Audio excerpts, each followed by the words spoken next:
Hello, everybody. I'm Danny McKeever with Apis Productions, and welcome to our podcast series, What's the Buzz, where we keep you informed on the latest tips and trends that are happening in our industry. Today, I'm very happy to announce that we have a wonderful guest, Nick Cahill, who is a manager in partner success at Accessibility. And today we're going to be talking about accessibility and the internet and how you can make your content and your digital real estate accessible to people with disabilities. So, Nick, hello, welcome to What's the Buzz? How you doing? Hi, Danny. Thanks for having me. I'm doing well. How about yourself? I'm great. It's a fantastic day as always. So, just to get our listeners kind of on the right track for this conversation, because I think a lot of, able-bodied people don't always consider, we take for granted that when we go online, we can see everything, we can hear all the videos, we can see where to click the buttons and all that. And we don't necessarily imagine living without in that respect. So in your expertise, because this is what your company does, but what are some of the hurdles and challenges that people with disabilities can experience in terms of accessing and using content? Yeah, that's a great question, Danny. The first challenge, first and foremost, is the wide variety of disabilities that are out there. People with disabilities have so many unique challenges, and everyone has different needs. So addressing that is something that's really challenging from a website and from a business perspective. I think some very common concerns that you'll see across the web for websites is the lack of accessibility, especially for people that are suffering from blindness or people that have severe motor impairments that require special adjustments to facilitate assistive technologies, things like screen readers or tab navigation. These are adjustments that need to be made at the code level on a website. Things like adding icons into the tab index or adding alternative text descriptions to images. These are things that are challenging to do from an accessibility perspective for businesses, and they often go underutilized or underappreciated. And they're things that people with disabilities, such as blindness or severe motor impairments, rely on to effectively navigate a website. Yeah, absolutely. And that's just it. When we build our websites, we're building them for able-bodied people, and people whose minds and neuro transmitting minds work the way we expect. And we don't always consider that, because I think a lot of times we assume when we do think about it, we think, okay, well, somebody who can't see has a screen reader. Like, the onus is always on the disabled person, the disabled consumer. Um, and yet there are many things that we can do with our websites to help them out. And the government has recognized this. So there are standards, accessibility standards, and guidelines that people are supposed to follow. There's the WCAG, which is the Web Content Accessibility Guidelines. I think there's also Section 508, and up until up until pretty recently, these rules were on the books, but they weren't really being enforced. I think partially because the government realized it was such an enormous thing to all of a sudden transition the over 1 billion websites, that even just Americans have, to account for these. So what are those accessibility standards and guidelines? Yeah, it was certainly something that was a little bit more murky a few years ago. Yeah. Um, so the most relevant accessibility concerns for folks in the United States are Section 508, which you mentioned, which is specifically for government entities, but also ADA, which is the Americans with Disabilities Act, Title III specifically, which relates to places of public accommodation. For a long time, places of public accommodation have been required to be accessible by law. Um, However, this law, this ADA Title III, was created many years before the internet even existed. And so there was nothing in ADA Title III that specifically related to websites. And so for a long time, it was unclear what the rules around websites and web accessibility were. Um, This changed really in a significant way in 2018. There was a landmark case against Domino's where there was a claim against them that their website was inaccessible. Domino's Uh, Pizza. yes, Domino's Pizza. And while the case did not go to the Supreme Court, Supreme Court basically refused to take the case, meaning that the lower court's ruling was what was followed. And the lower court ruled that websites are places of public accommodation, and therefore they are needing to be compliant with ADA Title III. This was kind of seen as a landmark case, and long story short, because of that case, a precedent was set that web accessibility is something that needs to be required under this law. And so from then, things started to be more defined because there was a big trend after that landmark case of lawsuits and litigation against people that did not have accessible websites. Right. And yeah, as is the case with almost any positive change in our country since its founding, it's not until somebody gets sued, that change begins to occur. Often because then everybody realizes, they look around and they say, oh, this is now important. It's important enough to be litigated, right? So we kind of already talked about what the challenges are for people who already have websites that were not designed with any direct concern of accessibility, and that it's from a code level. So that's exactly where Accessiby, your company, kind of comes in to ease that burden, while doing your absolute best to provide a more accessible environment for people with disabilities.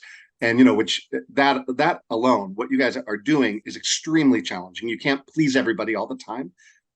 They're using systems, screen readers and other things too that can interfere. Like, there's a lot of moving parts to what you guys do. So how about you talk about a little bit about Accessiby directly, like how y'all got started, what your mission is, and if you could sort of define the service that it provides to web owners and people with disabilities who are consumers.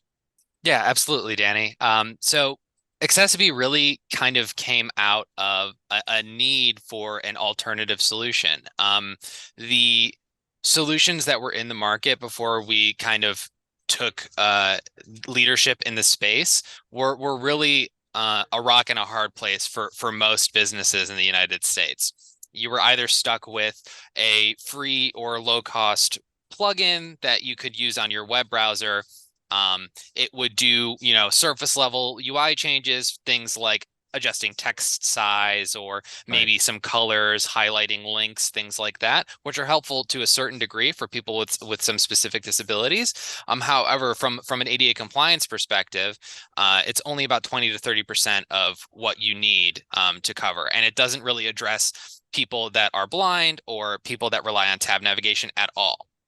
Right. And so the alternative to that was manual accessibility or manual remediation, where you would basically work with an agency or a consultant to manually code each piece of your website, each web page, to be accessible.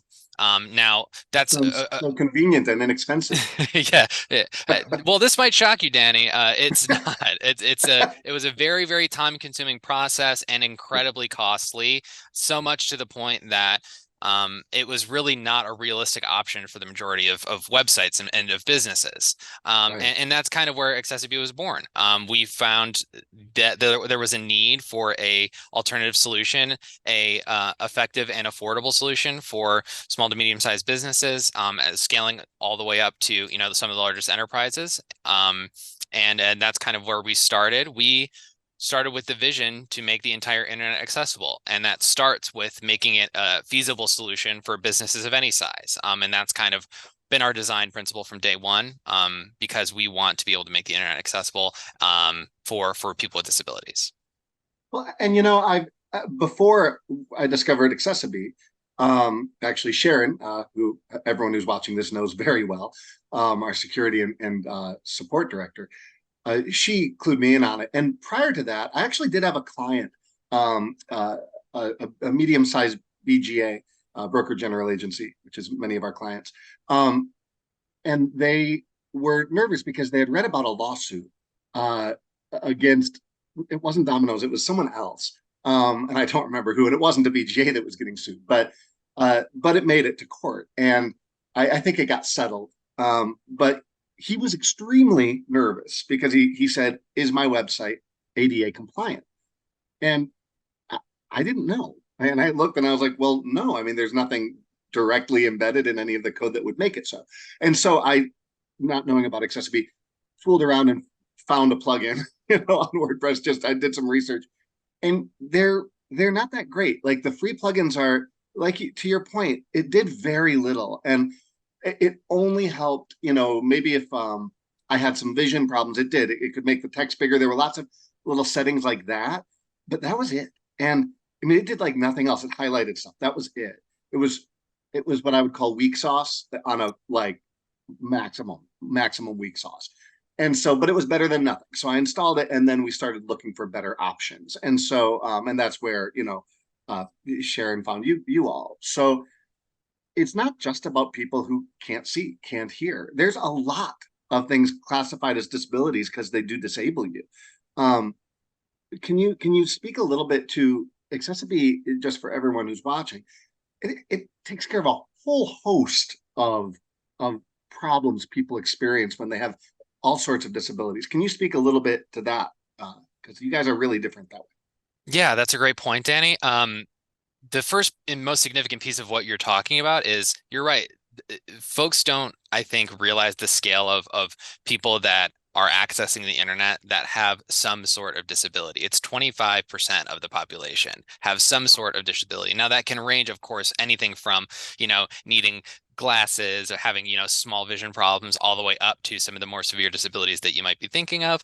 But it is a significant portion of the population that needs some type of adjustments. And we want to be able to provide for everyone and anyone, no matter what their disability is, what type of support that they need. We want to be able to provide a solution for them.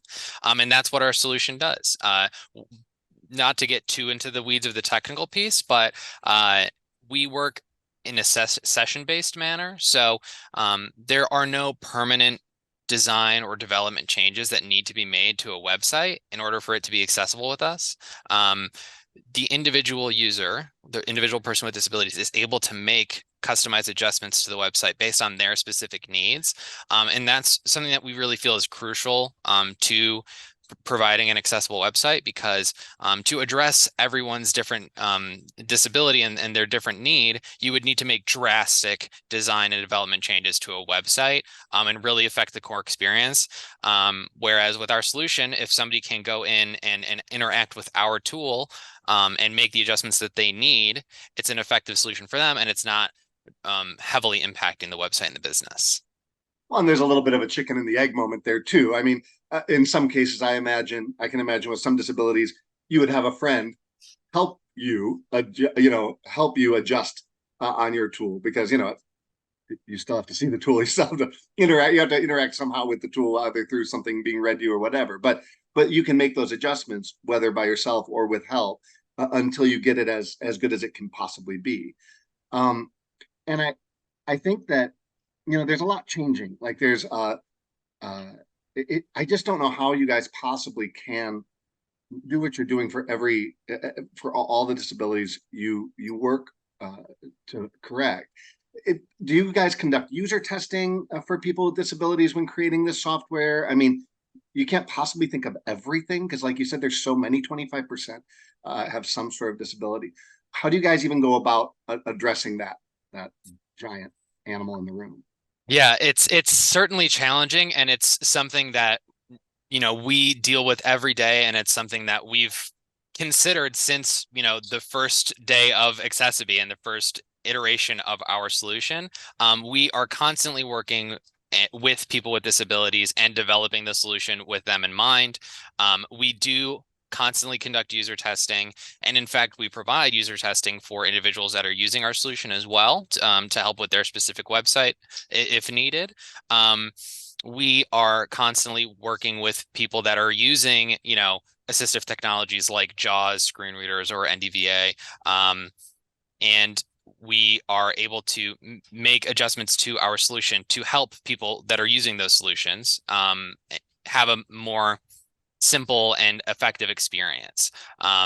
So, like you mentioned, there are certain disabilities where having a hovering widget on your site might not be the easiest way to interact with the website and make the changes that you need. And so we have alternative ways to activate the widget. We have, keyboard commands. We have screen reader announcements that'll go to your headset or through your computer monitor speakers, and be able to make adjustments that way. So we are always thinking about the different ways people are trying to access websites and making sure that we have some type of operable, convenient way for them to interact with our solution. It's a remarkable challenge. I mean, I really commend you guys for taking it on because, because like I said, it's there's so many different things to consider. There's no way to perfect all of them, as quickly as somebody might like.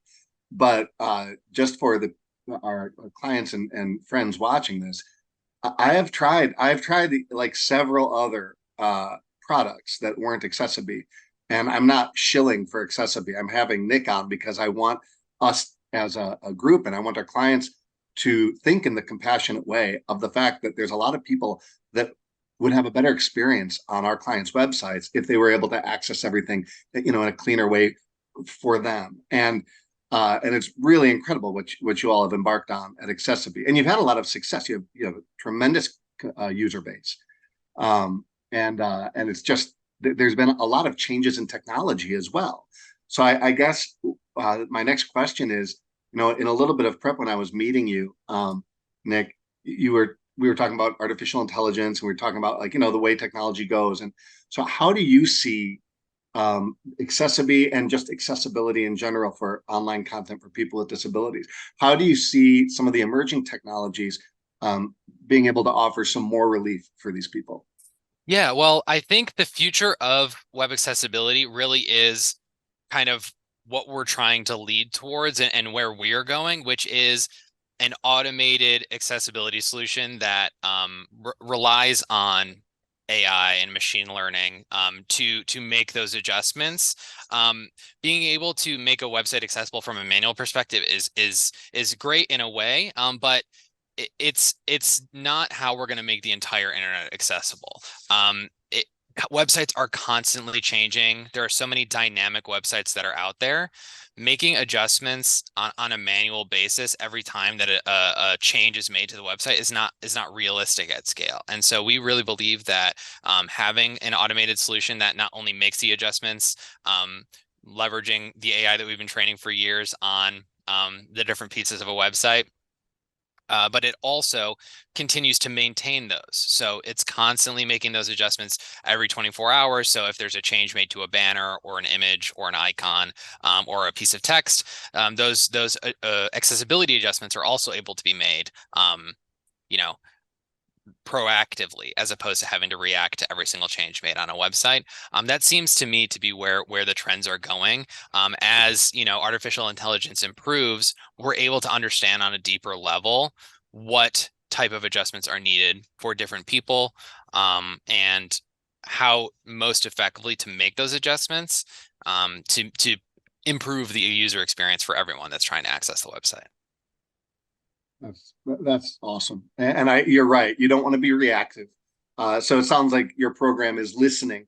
That's the future, is that your program is always listening for changes and then analyzing those changes made to a website and incorporating those changes into your accessible, environment. So, fear is always a really good way to sell something.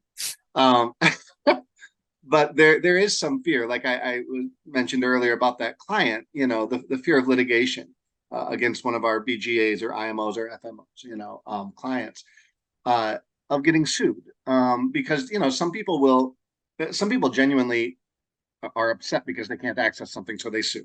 But then we also know, I lived in California for 5 years, which is a land of lawsuits, really, and everybody was always suing somebody for something at some point. And there's some people that now, because there's been some success in the litigant arena of this, of accessibility, are purposefully seeking out websites and companies that they can badger with a lawsuit. And obviously, right now, I'm only talking about what I would consider the bad actors, like people who are really just looking to make money at the expense of another company who wasn't maybe ready to have their website be accessible. But readiness and legality, that has nothing to do with legality. So these lawsuits can win, or they can put a company in a situation where they don't even want to spend the money on the lawyers for it, so they settle, which is, I think, with the plaintiff ahead of time. Which I think is ultimately the goal of some of the bad actors. And then there's real actors who are non-actors, real people with disabilities who are struggling to access important content on the web, which is a public place, as the ADA and as these rules by the government are stating. So my question is, from the compliance standpoint, compliance is a very important word to most of our clients. What are the ways that they can that accessiBe can help them sort of avoid some of the legal pitfalls of a bad actor or a legitimate case? Yeah, that's a great point, Danny. I think first of all, I want to touch on something that you said, because you're right. As much as I wish that the majority of these demand letters and lawsuits that have been trending over the past 4 or 5 years were all from legitimate concerns of people with disabilities trying to access websites, it's simply not the case. The reality of the situation is over 80% of the lawsuits that were sent out in the last few years were sent out by 10 individual law firms. The reality of the situation is this is a I guess industry is the word I would use, a sophisticated process that law firms have developed to target small to medium-sized businesses and try and get settlements out of them. You mentioned, that's often the result of some of these cases. That's really the goal for some of these law firms. They're not really necessarily trying to prove that a website's accessible or inaccessible. They're not really trying to genuinely make those adjustments. They're trying to get some type of settlement. And we've spoken to many websites, many clients, many businesses that have come to us after a lawsuit such as this, that they've had to pay maybe a $20,000 to $30,000 settlement for some of these concerns. And it's an unfortunate situation. And it sometimes is even getting in the way of genuine people with disabilities that are genuinely trying to get changes to websites, because it delegitimizes those complaints. So it's a very frustrating situation, and astute of you to kind of speak on. In regards to how we help, we are always working to make sure that our solution is in alignment with the Web Content Accessibility Guidelines. This is something you mentioned at the top of our chat, but the WCAG, as you'll more commonly hear it, stands for Web Content Accessibility Guidelines. It is this 1,000-page book of guidelines that suggest and advise how to properly make a website accessible. The reason why these guidelines are important and significant when we're talking about compliance is in the cases, especially in the United States, but this is becoming increasingly common across the globe as well. The sort of globally accepted standard for web accessibility and compliance is the WCAG 2.1 at the AA level. Achieving this level of compliance is what courts and legal institutions will look to determine whether or not a website is sufficiently accessible.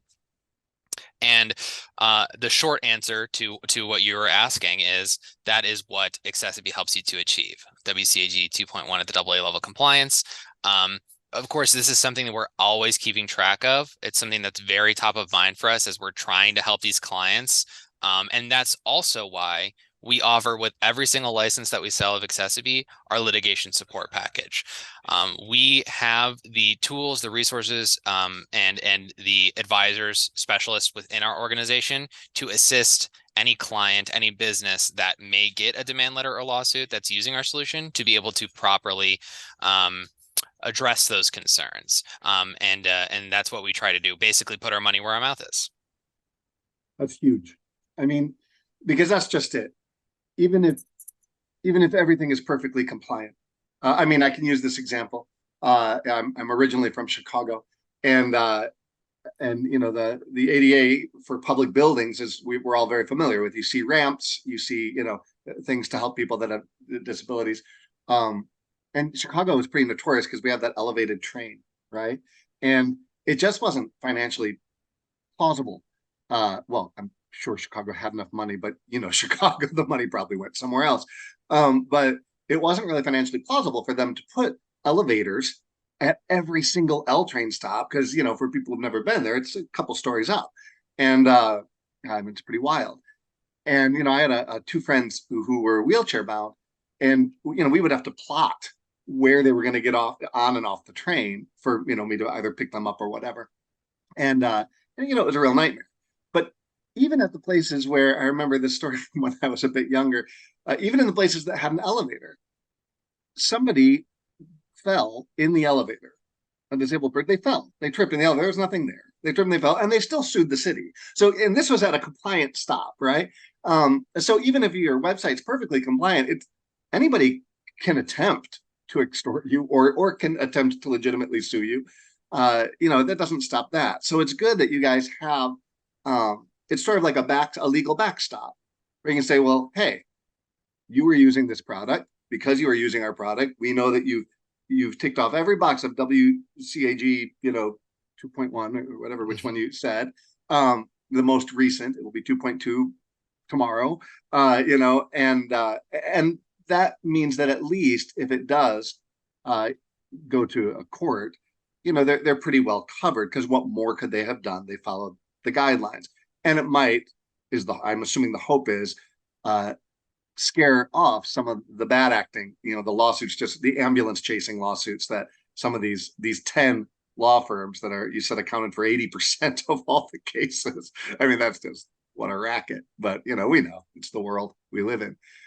So that's really great. I think that's an aspect. Obviously, none of the free plugins or none of the other paid plugins that I looked at for accessibility a couple of years ago, none of them offered anything like that. Anything in the way of advice, consultation, and some legal guidance should something happen. So that to me, when you and Sharon were explaining that to me weeks ago, that really separates you out. I just don't know anybody else who does that. So I suppose moving forward, what are some things people should consider when we have a lot of websites that maybe we built them 6-7 years ago, and the internet dates itself pretty quickly. So we have people that come to us, clients that say, hey, I'd like to refresh my website, redesign it. In the process of actually designing a website, are there any things that might help, like from the get-go, when you're designing a new website with accessibility in the long run? Like, let's say you design it a certain way so that when you put in a software like Accessibility, it works even better. Yeah, absolutely. I mean, the unfortunate answer to that, firstly, is it's still pretty difficult. Even when, using it in combination with our solution. Coding a website with accessibility in mind requires a certain level of understanding, not only of course, website development, but also of the accessibility needs, web content accessibility guidelines, all of that. Right. But the kind of best practice and standard has actually been advised by the WCAG as well. It's a acronym, I think is the word, called POUR. It's 4 major design principles for building an accessible website. It stands for perceivable, operable, understandable, and robust. So basically, you want to make sure that any piece of your website, any accessibility adjustments that you've made are able to be easily perceived, easily operated, understood, and they're robust enough to be able to accommodate and support people with disabilities that are trying to access that content. So for example, some high level things that we have seen businesses take advantage of in combination with our solution are further adjusting alternative text descriptions of images to help with clarity. I have a certain client that they sell furniture, and while our solution would make some alternative text adjustments to an image describing the image, they wanted that description to be more focused on the furniture in the image, understandably. And so things of that nature are great adjustments to be able to make. Things like having clear and defined rules for buttons, icons, making sure things are properly logged in the tab index, having skipping. These are things that we help with, certainly with the accessibility solution that we provide. But coding it from the beginning, designing it from the beginning with those types of things in mind, knowing that there are common challenges and roadblocks. Those are the types of things that you can sort of point to as, hey, if you kind of set it up and design it with those, knowing that those roadblocks exist and trying to help with them, it makes even having a solution like us on top of that even easier. Awesome. Yeah, and I think, and that that makes perfect sense to me. And it's funny you would bring up alt text on images. One of the things I get on, I'm big into search engine optimization and stuff. And one of the things I get on some of our clients' case about when they're adding their own images and stuff to sites, and then I do like an SEO audit maybe a year later, and maybe they've added 42 images, over the thing, and none of them have alt text. And it's just like if somebody's using a screen reader, which in essence that's what Google's crawlers are using. They're reading stuff. They're getting better now. They're actually able to see, but they still require alt text. And to your point about the couch, if you're trying to sell somebody a couch and they can't see it, and their screen is being read to them, purple couch is not exactly, which is probably something accessible. You could probably handle that. It's a purple couch, but like, that's not how you sell a couch. It's a purple couch with a hatch pattern and a this and that. Like, you should always have good descriptive alternative text. And that helps. It helps a lot with SEO. It really matters. It makes your image matter to the robots, because the robots have blindness. They or not blindness. They don't see, but they can read. I don't think anybody has that disability, but a robot can have that disability.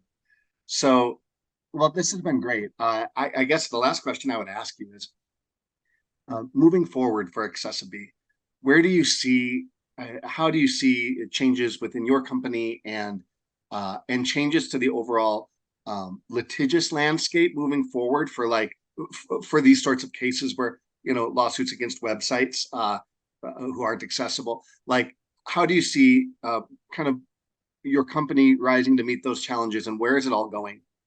Yeah, that's a great question. The main way I would answer that is we are moving as a company to be a more all-inclusive solution for businesses. So even as great as Access Widget is, there are things that it doesn't cover, whether it's audio, closed captioning for videos, or remediating text documents or PDFs, things of that nature. There's always gaps that are going to be there. And we want to make sure whatever you need to make accessible, we are having some type of offering for that. And so that's why we have our services department. That's why we have access flows, so people can add accessibility in the development stage of an application or of a website, and teach. And we're going to be launching education solutions so people can learn how to develop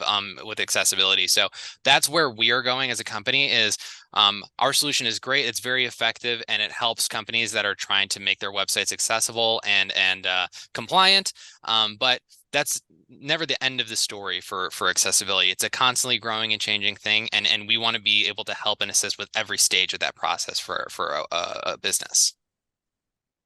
It's a beautiful mission. It's a beautiful philosophy.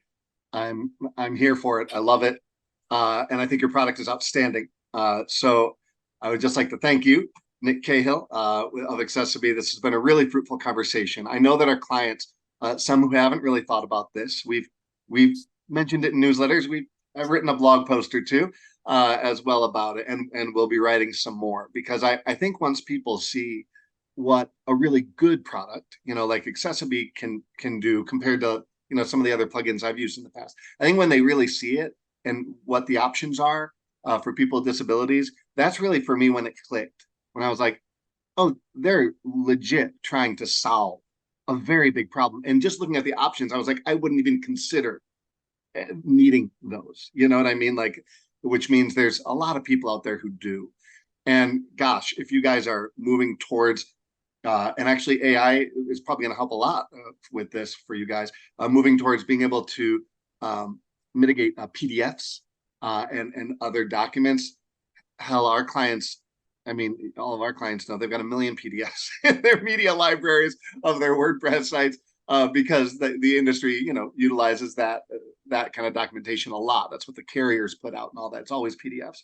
So yeah, I feel like you guys are going to continue to grow in leaps and bounds. And I just want to thank you guys for taking a huge stab at this very big problem and such a successful effort as well. So thank you. Yeah. You've been a Yeah, wonderful and thank guest. you for having me, Danny. It's really always we rely on platforms like this to spread the word, and partners like yourself are incredibly valuable to our mission overall. And so, thank you again for providing the platform for having me on here.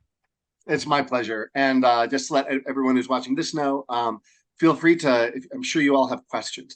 Feel free to send them to me. You know me, I'm Danny at apusproductions.com. But you all know me anyway. So just send me your questions and I'll get them to Nick too, so that he can answer those and you know, we can sort of keep this conversation evolving and living. So thanks again, Nick. And thank you everybody for watching. This has been Nick Cahill with Accessibee, and I'm Danny McKeever with Apus Productions. You've been watching What's the Buzz, and we'll see you next time.